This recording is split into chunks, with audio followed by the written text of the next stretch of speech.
નમસ્કાર, આપ જોઈ રહ્યા છો મંતવ્ય ન્યૂઝ અને હું છું આપની સાથે લખમાં। સમાચારોની શરૂઆત કરીએ તો વડાપ્રધાન નરેન્દ્ર મોદી આજે ઉત્તર પ્રદેશ પહોંચ્યા હતા અને અહીં તેમણે કલ્કીધામ મંદિરનો શિલાન્યાસ કર્યો હતો।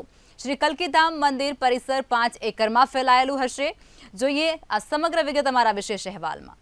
વડાપ્રધાન નરેન્દ્ર મોદી આજે ઉત્તર પ્રદેશ પહોંચ્યા હતા। અહીં તેમણે કલ્કીધામ મંદિરનો શિલાન્યાસ કર્યો હતો। તેમની સાથે આ કાર્યક્રમમાં સીએમ યોગી આદિત્યનાથ પણ હાજર રહ્યા હતા। વૈદિક મંત્રોચ્ચાર વચ્ચે પીએમ મોદીએ કલ્કીધામ મંદિરમાં ભૂમિ પૂજન કર્યું હતું। આ દરમિયાન તેમની સાથે મુખ્યમંત્રી યોગી આદિત્યનાથ અને આચાર્ય પ્રમોદ કૃષ્ણમ પણ હાજર રહ્યા હતા। आज यूपी की धरती से प्रभु राम और प्रभु कृष्ण की भूमि से भक्ति, भाव और आध्यात्म की एक और धारा प्रवाहित होने को लालायित है। आज पूज्य संतों की साधना और जनमानस की भावना से एक और पवित्र धाम की नींव रखी जा रही है।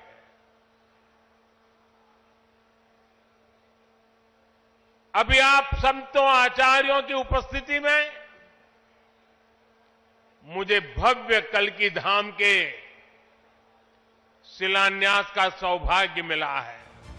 આ મંદિરને શ્રી કલ્કીધામ નિર્માણ ટ્રસ્ટ દ્વારા બનાવવામાં આવશે, જેના અધ્યક્ષ આચાર્ય પ્રમોદ કૃષ્ણમ હશે। આ કાર્યક્રમમાં સામેલ થવા દેશભરમાંથી 11,000 થી વધુ સાધુ સંતો સંભલ પહોંચ્યા હતા। અનેક ધાર્મિક નેતા અને અન્ય ગણમાન્ય વ્યક્તિઓ પણ મંદિર શિલાન્યાસ સમારોહમાં ઉપસ્થિત રહ્યા હતા।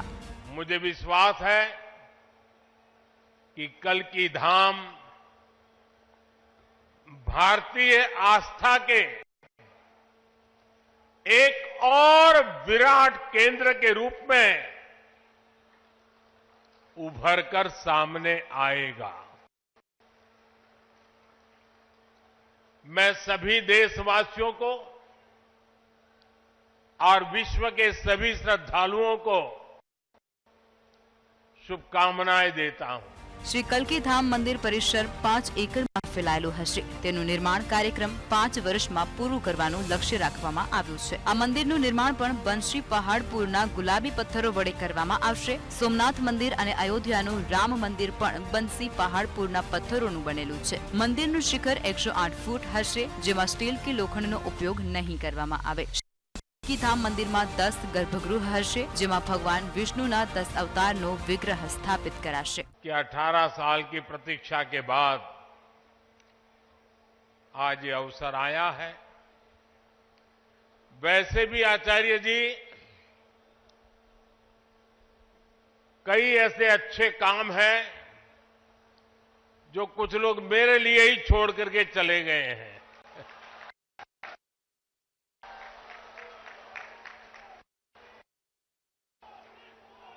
और आगे भी जितने अच्छे काम रह गए हैं ना, उसके लिए बस ये संतों का, जनता जनार्दन का आशीर्वाद बना रहे, उसे भी पूरे करेंगे। પીએમ મોદીએ વૈદિક મંત્રોચ્ચાર સાથે શ્રી કલ્કીધામ મંદિરનો શિલાન્યાસ કર્યા બાદ મંચ પરથી લોકોને સંબોધિત કર્યા હતા, જેમાં તેમણે કહ્યું હતું કે તમારો આશીર્વાદ જળવાઈ રહેલો જોઈએ કે જેથી કરી અને ભવિષ્યમાં પણ આવા કામ કરતો રહું। જે સારા કામ કરી ગયા છે તે આવતી વખતે ચોક્કસ પૂરા કરીશ। આડકતરી રીતે અગાઉની સરકાર સામે નિશાન તાકતા વડાપ્રધાન મોદીએ જણાવ્યું હતું કે કેટલાક લોકો મારા માટે આ સારા કામ છોડી ગયા હતા, જેને હવે હું પૂરા કરી રહ્યો છું। કલ્કીધામમાં વિષ્ણુના તમામ અવતારો બિરાજશે। ભગવાનના તમામ 10 અવતાર તમને અહીં જોવા પણ મળશે। મંદિરમાં 10 ગર્ભગૃહ હશે। એક જ ભગવાનના તમામ સ્વરૂપોના દર્શન કરી શકશો। સંતોના આશીર્વાદથી આગળ પણ કામ થતું રહેશે।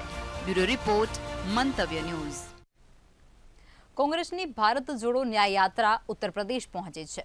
રાહુલ ગાંધી આવતીકાલે અમેઠી અને રાયબરેલીમાં યાત્રાનું નેતૃત્વ કરશે, પરંતુ સપા નેતા અખિલેશ યાદવનું આ યાત્રામાં જોડાવામાં શંકા છે।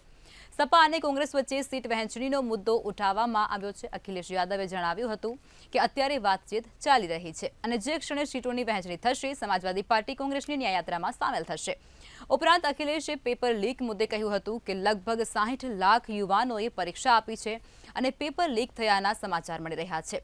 ધારો કે 1 લાખ બાળકોને તેમાં 100% માર્ક્સ આવે તો શું સરકાર કરશે તેમને નોકરી આપશે ખરી? अभी बातचीत चल रही है, कई दौर में बातचीत हो चुकी है, कई सूचियां उधर से आई, सूची इधर से भी गई। जिस समय सीटों का बंटवारा हो जाएगा समाजवादी पार्टी उनकी न्याय यात्रा में शामिल हो जाएगी। कांग्रेस के લોકસભા ચૂંટણી પહેલા અમેઠીમાં ફરી એકવાર લોકો વચ્ચે ચર્ચાનો વિષય બન્યો છે। એક તરફ અમેઠીના પૂર્વ સાંસદ રાહુલ ગાંધી ભારત જોડો ન્યાય યાત્રા સાથે લાંબા સમય બાદ અમેઠી આવી રહ્યા છે, તો બીજી તરફ કેન્દ્રીય મંત્રી અને સાંસદ સ્મૃતિ ઈરાની પણ આજથી 4 દિવસની મુલાકાતે તેમના સંસદીય ક્ષેત્ર અમેઠીની મુલાકાતે આવશે। કેન્દ્રીય મંત્રી સ્મૃતિ ઈરાની જનસંવાદ વિકાસ યાત્રામાં ભાગ લઈ અને તેમના નવા નિવાસ સ્થાનમાં પ્રવેશ કરશે, જ્યારે રાહુલ ગાંધી અમેઠી અને ગૌરીગંજ શહેરમાં પદયાત્રા કરશે અને બાબુગંજમાં જાહેર સભાને સંબોધશે। અને એવામાં જ ચૂંટણી પહેલા અમેઠીમાં બંને મોટા નેતાઓના એક સાથે આગમન બાદ રાજકારણ ગરમાયું છે।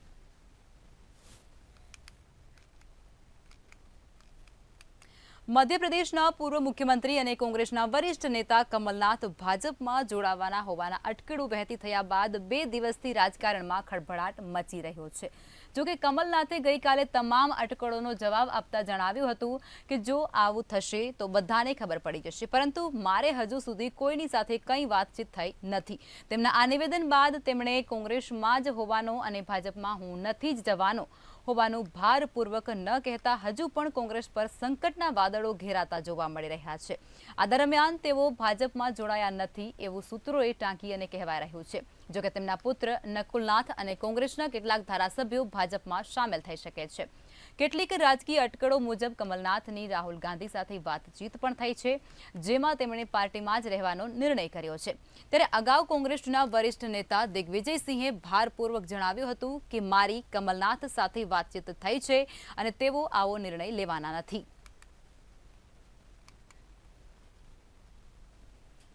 પશ્ચિમ બંગાળના ઉત્તર પરાંગણ 24ના સંદેશ ખાલી ચર્ચામાં છે। આ ગામની મહિલાઓએ આરોપ લગાવ્યો હતો કે તૃણમૂલ કોંગ્રેસના નેતા શેખ શાહજહાંએ તેમની જમીન પર કબજો કરવાની સાથે કેટલીક મહિલાઓ સાથે યૌન શોષણ પણ કર્યું છે। આ ઘટના સામે આવતા જ પશ્ચિમ બંગાળના રાજકારણ ગરમાઈ ચૂક્યું છે। હવે સુપ્રીમ કોર્ટે આ મામલે મહત્વપૂર્ણ ચુકાદો આપ્યો છે। પશ્ચિમ બંગાળના મુખ્ય સચિવ અને ડીજીપી સહિત કેટલાક અધિકારીઓએ લોકસભા વિશેષાધિકાર સમિતિ તરફથી મોકલવામાં આવેલી નોટિસ પર સુપ્રીમ કોર્ટે રોક લગાવી દીધી છે। તો ભાજપમાં લોકસભા સાંસદ સુકાંત મજુમદારની ફરિયાદ પર વિશેષાધિકાર હનન પર નોટિસ જાહેર કરવામાં આવી હતી।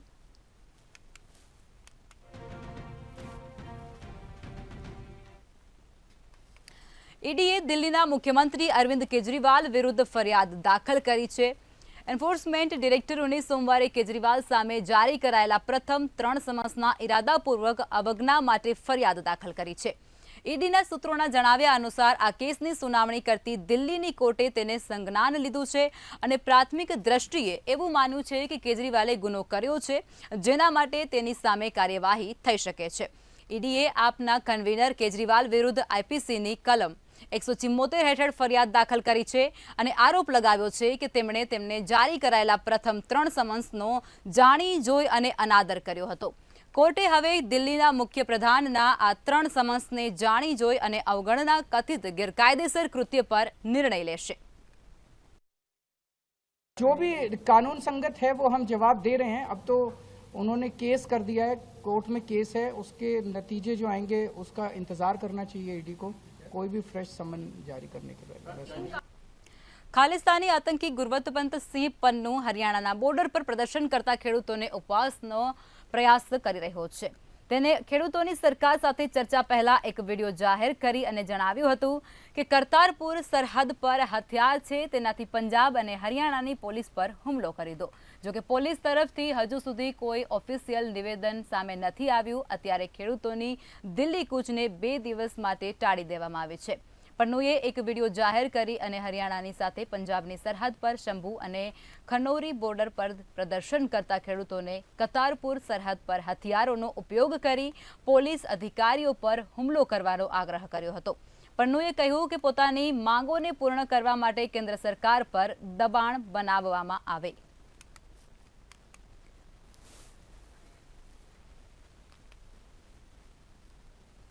પોખરણમાં વાયુ શક્તિ 2024 યુદ્ધ અભ્યાસ દરમિયાન વાયુસેનાના તેજસ ફાઇટર જેટે એક હવાઈ ટાર્ગેટ તરફ R-73 મિસાઇલ ફાયર કરી હતી, જે ટાર્ગેટને ચૂકી ગઈ હતી. જ્યારે રફેલ ફાઇટર જેટમાંથી નીકળેલી મિકા IR મિસાઇલને સચોટ નિશાન તાક્યું હતું.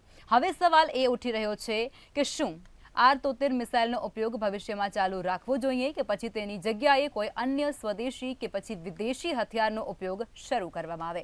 તેજસે R-73 મિસાઇલ ત્યારે ફાયર કરી હતી જ્યારે હવામાન પણ યોગ્ય હતું. ટાર્ગેટ સામે જ હતું, તેમ છતાં મિસાઇલ ટાર્ગેટ ચૂકી ગઈ હતી.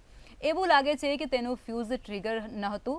જો કે અસલ કારણ અત્યાર સુધી સામે આવ્યું નથી, પણ આ મામલે તપાસ ખૂબ જ જરૂરી છે. સાથે જ એવી પણ ચર્ચા શરૂ થઈ ચૂકી છે કે તેજસ ફાઇટર જેટમાં આ મિસાઇલનો ઉપયોગ કરવો કે નહીં.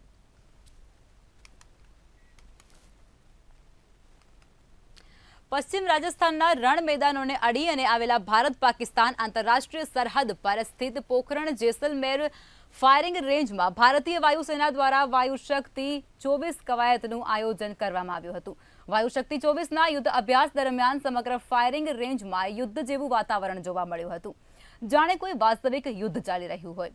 કાર્યક્રમની શરૂઆત 3 ચેતક હેલિકોપ્ટર દ્વારા રાષ્ટ્રધ્વજ અને વાયુસેનાના ધ્વજ સાથે કરવામાં આવી હતી. આ પછી રાફેલ વિમાને યોગ્ય સમયે સોનિબ બૂમ કરી હતી. નિમ્ન સ્તરે ઉડતા 2 જગુઆર વિમાનોને રાફેલનો પીછો કર્યો હતો. વાયુશક્તિ 24 કવાયતની થીમને ધ્યાનમાં રાખી અને ભારતીય વાયુસેનાએ આકાશમાંથી વીજળીના ચમકારાને ધ્યાનમાં રાખી પોખરણ ફાયરિંગ રેન્જ ખાતે કવાયત હાથ ધરી હતી. 120થી વધુ એરક્રાફ્ટે દિવસ દરમિયાન તેમજ રાત્રે વાયુસેનાની આક્રમક ક્ષમતાઓનું પ્રદર્શન કર્યું, જે જોવાનું ખૂબ જ અદ્ભુત અને રોમાંચક હતું.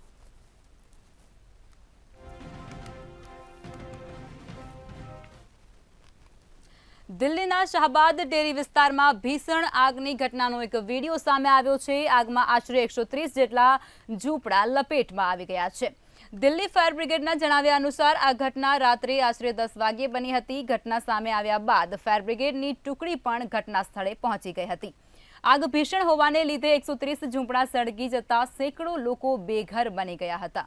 તાજેતરમાં અલીપુર માર્કેટમાં પણ એક પેન્ટ ફેક્ટરીમાં આ જ રીતે ભીષણ આગની ઘટના બની હતી, જેમાં સાંકડા વિસ્તારને કારણે મજૂરોને જીવ બચાવવાનો મોકો પણ ન મળ્યો અને મૃતકોનો આંકડો 11ને આંબી ગયો હતો. આગ એટલી ભયાવહ હતી કે દૂર દૂર સુધી આગની જ્વાળાઓ અને ધુમાડો દેખાઈ રહ્યો હતો.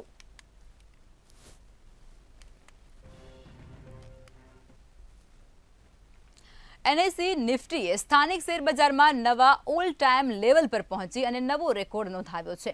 આજના ટ્રેન્ડિંગમાં NSE નિફ્ટીએ 22,157.90ની નવી ઓલ ટાઈમ હાઈ લેવલ નોંધાવી છે અને પ્રથમવાર 22,150ની સપાટી પાર કરી લીધી છે. NSEની સત્તાવાર વેબસાઇટ પરના ડેટા મુજબ આ ઓલ ટાઈમ હાઈને સ્પર્શ્યા બાદ શેરબજારનું માર્કેટ કેપિટલાઇઝેશન 386.30 લાખ કરોડ રૂપિયા પર પહોંચી ગયું છે. આજે સવારે નિફ્ટી 22,103.45 પર ખુલ્યો હતો. દિવસભરના કારોબાર દરમિયાન નીચે 22.21.05ની સપાટી પર જઈ અને આવ્યા બાદ ઊંચે 22,186.65ની સપાટી પર જોવા મળ્યો હતો અને ત્યારબાદ કારોબાર અંતે 22,122.25 પર બંધ થયો હતો.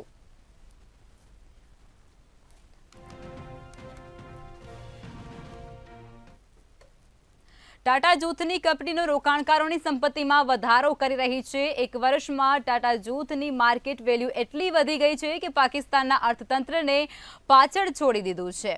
IMFના રિપોર્ટ અનુસાર પાકિસ્તાનનું અર્થતંત્ર લગભગ $3.41 કરોડ છે, તો બીજી તરફ ટાટા જૂથની માર્કેટ વેલ્યુ લગભગ $3.65 કરોડ છે. રૂપિયા 15 લાખ કરોડ એટલે કે 1.70 કરોડની માર્કેટ વેલ્યુ ધરાવતી ટાટાની કંપની TCSનું કદ પાકિસ્તાનના અડધા અર્થતંત્ર જેટલું છે. ટાટા જૂથની અનલિસ્ટેડ કંપનીઓ જેમ કે Tata Sons, Tata capital, Tata play, Tata advance system and India તેમજ વિસ્તારના એરલાઇન્સ બિઝનેસની ગણતરી કરવામાં આવે તો ટાટા જૂથની માર્કેટ વેલ્યુમાં વધુ 1.60 થી 1.70 હજાર કરોડ ડોલરનો વધારો થશે.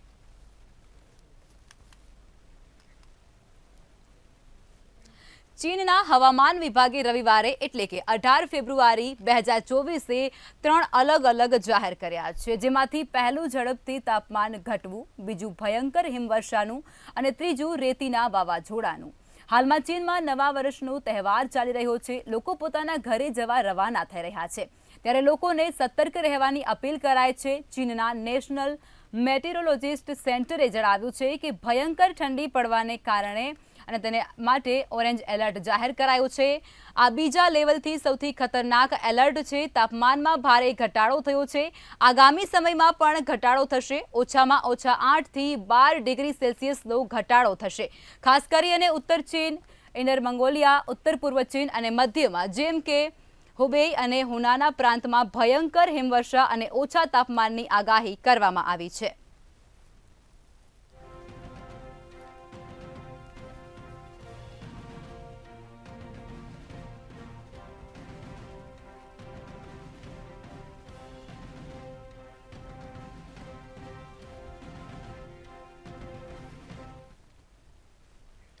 બનાસકાંઠા જિલ્લામાં ખેડૂતોની માઠી દશા બેસી ગઈ હોય તેવું લાગી રહ્યું છે અને એક પછી એક કુદરતી આફતથી ખેડૂતોની હાલત કફોડી બની ગઈ છે. કમોસમી માવઠા બાદ હવે પાલનપુર પંથકમાં કાતરા નામની જીવાત પડતા ખેડૂતોના પાકને ભારે નુકસાન થયું છે. જોઈએ સમગ્ર માહિતી આ ખાસ અહેવાલમાં.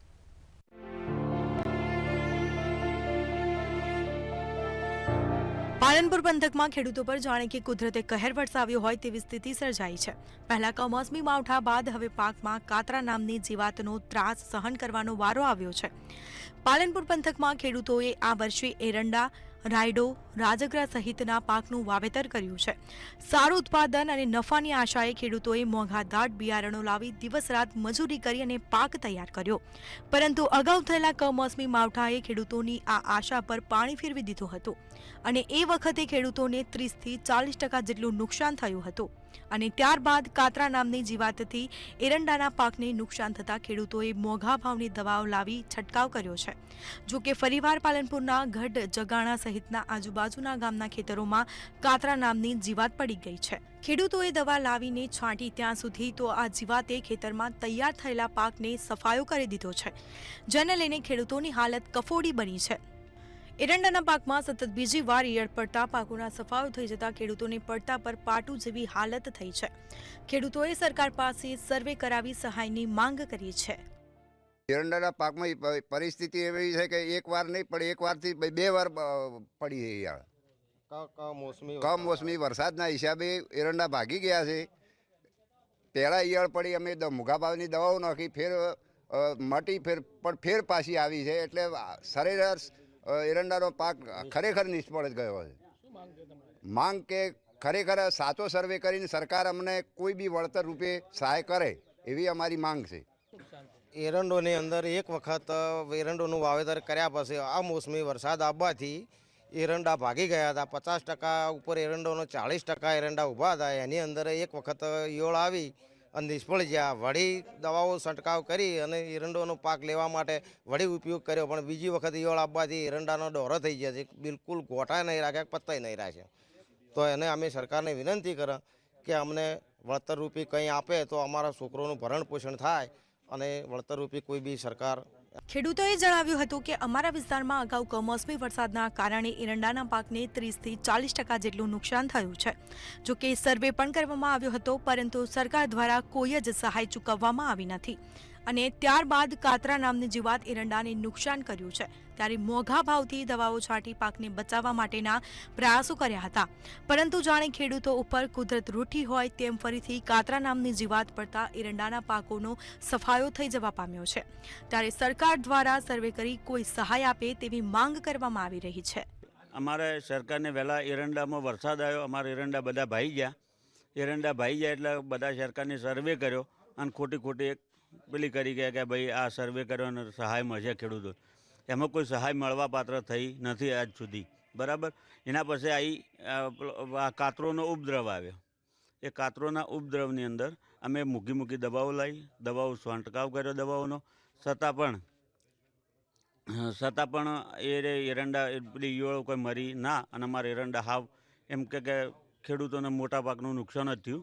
એના પછી ફરીથી અમે કીધું થોડું ઘણું જે છે એ કોઈક મળશે, પરંતુ ફરીથી વળી ઈયળોનો ઉપદ્રવ વધી ગયો અને હાલ એરંડોના પાકમાં મોટા ભાગમાં નુકસાન જ છે. કોઈ એરંડોમાં કોઈ ઉપજ રહી નથી. ખેતીવાડી અધિકારીએ જણાવ્યું હતું કે ઉપદ્રવની શરૂઆત થાય છે ત્યાં ક્લોરીફાઇડ ફોસ દવાનો છંટકાવ કરવો જોઈએ અને જ્યારે મેકેટેન બોન્ઝોઇસ મિશ્રણનો પણ છંટકાવ કરવો જોઈએ. જોકે શરૂઆત થાય ત્યારે જો ખેતરમાં મમરા નાખી દેવામાં આવે તો પક્ષી મમરા ખાવા આવે છે અને સાથે સાથે જીવાત પણ ખાઈ જાય છે તેવી ખેતીવાડી વિભાગની સલાહ છે. પરંતુ ઈયળ નિયંત્રણ કરવા માટે અત્યારે ખેતીવાડી વિભાગ પાસે કોઈ વિકલ્પ નથી. આવી ઈયળોની ઉપદ્રવની શરૂઆત થાય ત્યારે ખેડૂત મિત્રોએ ખાસ કરીને આ બંને ઈયળના નુકસાનમાં એવું છે કે મિકેનિકલ નિયંત્રણ કરવું અને આંતરિક નિયંત્રણ કરવા માટે શરૂઆતની અવસ્થામાં આ જે ઉપદ્રવવાળા પાન જે પાનની નીચે ઈંડા મૂક્યા છે અથવા ઈયળો નુકસાન કરી છે, પાન તોડીને બાળીને નાશ કરવો જોઈએ, જેથી મોટાભાગનું નિયંત્રણ 60-70% નિયંત્રણ મળી જાય છે. જ્યારે થોડું ઘણું ઈયળો રહી ગયો ત્યારે શરૂઆતની અવસ્થામાં આપણે પક્ષીઓને બેસવા માટેની સગવડતા પણ આપણે એન્ટેના બનાવીને લાકડાનું ખેતરમાં મૂકીએ તો પક્ષીઓ આવે તો એ પક્ષીઓ પણ ઈયળોનો ખાઈને નાશ કરે છે. રમેશ પટેલ, મંતવ્ય ન્યૂઝ, બનાસકાંઠા. અમદાવાદ શહેર ટ્રાફિક અને પાર્કિંગની સમસ્યાને દૂર કરવા માટે કોર્પોરેશન દ્વારા દેશનું પ્રથમ સ્માર્ટ પાર્કિંગનો પાયલોટ પ્રોજેક્ટ લગાવવામાં આવ્યો છે. આ પ્રોજેક્ટ અંતર્ગત વાહનોના પાર્કિંગ માટે મોબાઈલ એપ્લિકેશનથી ચલાવવામાં આવશે. પ્રથમ 4 મિનિટ ગાડી પાર્કિંગમાં મફતમાં રહેશે અને જો વધુ સમય થાય તો જાતે જ ઇલેક્ટ્રિક લોક ગાડીમાં લાગી જશે. આ લોકને ખોલવા માટે QR સ્કેન કરી અને પૈસા ભર્યા બાદ જ તમે વાહન હટાવી શકો છો. હાલ આ pilot project Sindhu Bhavan road પર લગાવવામાં આવ્યો છે અને સફળતા બાદ કોર્પોરેશન તમામ પે એન્ડ પાર્કમાં આ પાયલોટ પ્રોજેક્ટ લગાવશે. સ્માર્ટ સિટી અમદાવાદ દિવસે ને દિવસે વધારે પ્રગતિ કરી રહ્યું છે. તમને જાણીને નવાઈ લાગશે કે દેશનો સૌ પ્રથમ સ્માર્ટ પાર્કિંગ પ્રોજેક્ટ છે તે અમદાવાદની અંદર લાગી ચૂક્યો છે અને અમદાવાદ વાસીઓ આ પાર્કિંગનો કેવી રીતે ઉપયોગ કરી શકશે અને સાથે ચાર્જીસ કેવી રીતે પે કરી શકશે. આ જે પાર્કિંગ પ્રોજેક્ટ છે તે અહીં જે શરૂ કરવામાં આવ્યો છે ગોટીલા ગાર્ડન ખાતે અને સાથે સાથે આ એકદમ સ્માર્ટ છે કારણ કે તે મોબાઈલ ઓપરેટેડ છે એટલે તમારે કોઈ વ્યક્તિની જરૂર નહીં પડે અને તમારું જે વાહન છે તે કેવી રીતે પાર્ક થશે, કેવી રીતે ખુલશે. અહીંના જે પ્રોજેક્ટ ઇન્ચાર્જ છે ઋષિક શાહ. ઋષિકભાઈ, એ જણાવશો કે સૌથી સ્માર્ટ વસ્તુ, કારણ કે આપણે સ્માર્ટ સિટીમાં રહી રહ્યા છીએ અને આવા સ્માર્ટ પ્રોજેક્ટ આવી રહ્યો છે, કેવી રીતે વર્ક કરશે સામાન્ય લોકો માટે? સામાન્ય લોકો માટે આ એવી રીતે વર્ક કરશે કે કોઈ પણ વિઝિટર છે કે જે આવી રહ્યું છે, નજીકના શોપિંગ સેન્ટર છે કે કોઈ પણ જગ્યાએ જે જઈ રહ્યું છે, તો એને પહેલાં એવો પ્રોબ્લેમ પડતો હતો કે કોઈ પણ જે પાર્કિંગવાળો માણસ હોય એને શોધવો પડે, ચિઠ્ઠી ફડાવવી પડે. હવે એવું કંઈ શું કરવાની જરૂર નથી. તમે તમારું સિમ્પલી વ્હીકલ અહીંયા ઉપર મૂકો, એના પછી તમને 4 મિનિટ મળશે. 4 મિનિટમાં તમે તમારું વ્હીકલ પાર્ક કરો, તમારા વ્હીકલમાં જેટલા પણ લોકો છે એને તમે ઓફલોડ કરો. એના પછી જે ઓટોમેટિક જે બૂમ બેરિયર છે એ પાછળનું જે એ અપ થઈ જશે અને તમારું વ્હીકલ લોક થઈ જશે. તમે તમારું જે કોઈ પણ કામ છે એ પતાવીને તમે પાછા આવો છો. એના પછી તમારું સિમ્પલી તમારે ફોનમાં મોબાઈલ એપ્લિકેશનમાં તમારે QR કોડ સ્કેનર ઓપન કરવાનું રહેશે. આ QR કોડ સ્કેન કરવાનું રહેશે. એ સ્કેન કરશો એટલે તમે કયા ઝોનમાં અત્યારે તમારી ગાડી પાર્ક કરી છે, કેટલા લોકેશન પર મૂકી છે, પ્લસ તમે કઈ જગ્યાએ અત્યારે છો, કેટલા ટાઈમ પર તમે ગાડી પાર્ક કરીને કેટલા ટાઈમ ઉપર તમે લીવ કરી રહ્યા છો, એની આખી ડિટેલ આવી જશે. એના પછી તમારે પે ના ઉપર ક્લિક કરવાનું રહેશે. તમે પે ના ઉપર ક્લિક કરશો એટલે તમારે થેન્ક યુનો મેસેજ આવી જશે અને જે પાર્કિંગ બેરિયર છે એ ડાઉન થઈ જશે અને તમે ગાડી લઈ જઈ શકો છો. ઘણા વધારે હોશિયાર લોકો પણ હોય છે કે દાખલા તરીકે 4 મિનિટ થોડા પેમેન્ટ કરી દીધું, પછી થોડી વાર ત્યાં ગાડી ઊભી રાખશે, તો આમાં છેતરપિંડી થવાની શક્યતા ખરી? નહીં સર, આમાં કેવું છે કે અત્યારે અમારો આ પાયલોટ પ્રોજેક્ટ ચાલી રહ્યો છે એટલે અમે એક પ્રાવધાન પણ મૂક્યું છે કે 4 મિનિટ સુધી તમે વ્હીકલ જો તમે ત્યાં ઓફલોડ નહીં કરો, પાર્કિંગ સેન્સર પરથી તમે વ્હીકલ નહીં હટાવો તો 4 મિનિટ પછી ઓટોમેટિક પાર્કિંગ બેરિયર છે, બૂમ બેરિયર છે, પાછું અપ થઈ જશે એટલે તમારે ફરીથી ચાર્જીસ પે કરવા પડશે. એટલે કે તમે જે રસ્તા પર આડેધડ પાર્કિંગ કરતા ત્યારબાદ પેન પાર્કિંગ આવ્યું જેની અંદર ઘણી વખત તમારે જે વ્યક્તિ હતો, કર્મચારી, તેની સાથે માથાકૂટ બોલાચાલી થતી હતી, પરંતુ આ ઓટોમેટિક આખી વસ્તુ જે છે મોબાઈલ એપ્લિકેશનથી ચાલુ થવાની છે, એટલે કે આવી સમસ્યાનો કોઈ સામનો નહીં કરવો પડે. અને સાથે જ જે એક સચોટ પૈસા જે છે તે અને સચોટ મિનિટો છે તે અહીં આપણે પેમેન્ટ કરવાનું રહેશે. અને એક સ્માર્ટ સિટી અંતર્ગત આ પાયલોટ પ્રોજેક્ટ છે. આગામી દિવસોમાં અમદાવાદ શહેરની અંદર આ રીતે અલગ અલગ જગ્યાઓ પર આ સ્માર્ટ પાર્કિંગ છે તે પણ જોવા મળશે. કેમેરામેન રાહુલ વાઘેલા સાથે મેહુલ દુધરેજા, મંતવ્ય ન્યૂઝ, અમદાવાદ. તો આ સાથે જ બુલેટિનમાં અત્યારે બસ આટલું જ. નમસ્કાર.